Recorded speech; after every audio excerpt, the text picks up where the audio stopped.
వినాయక చవితి వస్తే మనకి ఎన్నో కంటికి కనిపించేటువంటి విచిత్రమైనటువంటి గణపతులు మనకి ఈ రోజున దర్శనమిస్తూ ఉంది.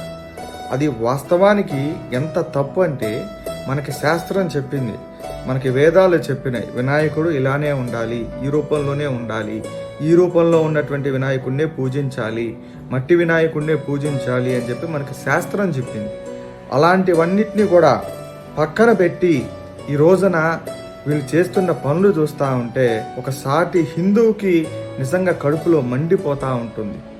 ఆ గణపతి విగ్రహాలను చూస్తూ ఉంటే నిజంగా కూడా బాధ కలుగుతూ ఉంది. ఎందుకనంటే మనకి వేదాలు శాస్త్రం చెప్పిన ప్రకారం కాకుండా వీళ్ళు ఇష్టం వచ్చినటువంటి రూపాలలో గణపతులను తయారు చేసి వీళ్ళు ఈ రోజున అమ్ముతూ ఉన్నారు. వీళ్ళకి ధైర్యం ఎక్కడి నుంచి వచ్చింది?